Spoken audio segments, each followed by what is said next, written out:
Hey, be a squid and subscribe to my mediocrity.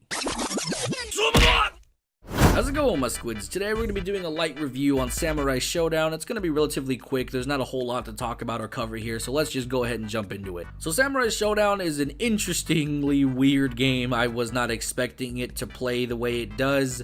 I've played a lot of fighting games, and let me tell you something. I have not played anything of the likes of this. It is a weird, bizarro fighting game. And mind you, this isn't a new concept either. Like, they're old Samurai Shodown games, so this is not something new to the space or anything like that. It's new to me because I never played the old games. So when I opened it up and I was, trying to learn combos and whatnot, I'm like, what the fuck are the combos? Where's anything? Where's the EX moves? Where's my flash kick? Where's my Hadouken? I'm just kidding, but like, it's weird. It's weird when you first open it and you're just like, this is the game. This is what it is. And mind you, that sounds like I'm talking shit, but I'm not. This is actually really good for players that are very new to fighting games.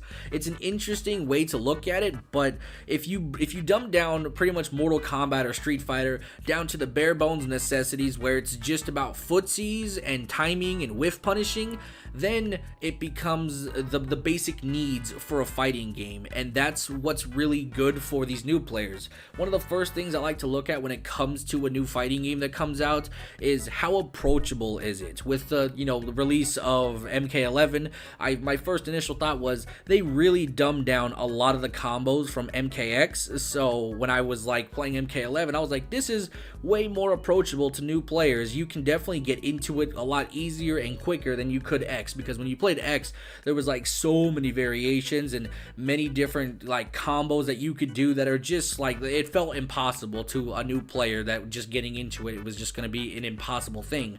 But for this game, Samurai Shodown, you can just pick it up and all you gotta do is learn when to hit somebody and when to dodge. That's all you gotta do. There's no combos. Well, that's not fair to say. There are combos, but there's no like 40 hit combo, 20 hit combo. The combos in this game kind of like are relatively quick. Like you can do like 1-2, or like maybe you can do like jumping, like light attack into medium, or crouching medium, or something like that. The combos are not extensive, and you won't be doing anything uber fancy or anything like that. It's just kind of quick attacks and whiff punishing. That's essentially the game in a nutshell. Also, another thing that I should point out, there's not really any grabs or anything like that. If you guys know anything about fighting games like MK or anything like that, you grab an opponent and it'll do like a specific animation, punching sequences, whatever, and then it'll result in some heavy damage. This game does not do that in the slightest. For whatever reason, when you do a grab, you like reposition, or you just kind of push them back a little bit.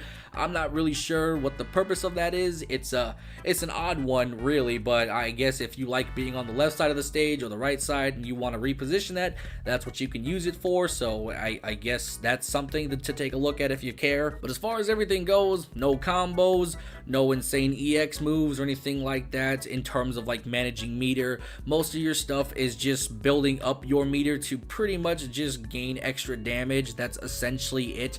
It's not really used for enhancing attacks or anything like that. It's just for building up your extra damage off of your regular attacks, which sounds like EX, but you don't have to press an EX button or anything like that. It's just you press it and then all your attacks are enhanced essentially. Now, just to kind of move on past the mechanical stuff, let's just talk about the game in general, just appealing wise to how beautiful it looks. So I think the art style and the way they've designed everything, it looks more arcadey than most of the fighting games that are out right now, which is not necessarily a bad thing. Some people may hate it, some people may like it. I think it's refreshing. It's like, playing like Bloodstained, for example. It's just kind of like this arcadey title that, has kind of lost its way in time. So now it's back and you can kind of have fun and enjoy something of an era that kind of doesn't exist anymore. And as far as the roster list goes, I would have liked to seen more characters, just because I think some of them kind of do the same thing, considering there's not a lot of, deciding combos here or anything like that. So some of them kind of do the same shit, so it's not really in my favor. So it's like, characters that use katanas or something like that, they sometimes do the same shit, and it just kind of is a little not great. So that's just me. I think who is on the roster looks cool and appeals to me.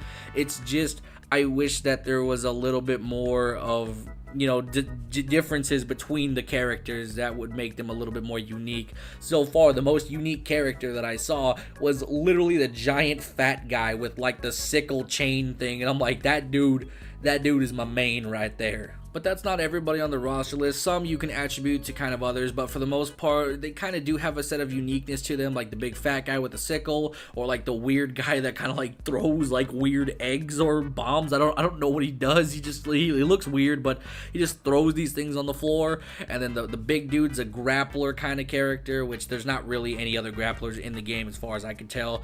Most of the katana users are just very quick and slice and dice characters, which is, you know, kind of to be expected, but you know, it's a game about, you know, samurais and whatnot. There's not exactly a whole lot of deciding factors there to change it up. But they do include a variety of weapons. Some dude has like a crazy cleaver, some guy has an actual nodachi, one character has like, you know, another katana, but his way of holding it is he kind of keeps it sheathed all the time, and it's kind of like, you know, the whole Virgil situation where he pretty much every time he attacks he unsheaths and then resheaths, so pretty cool.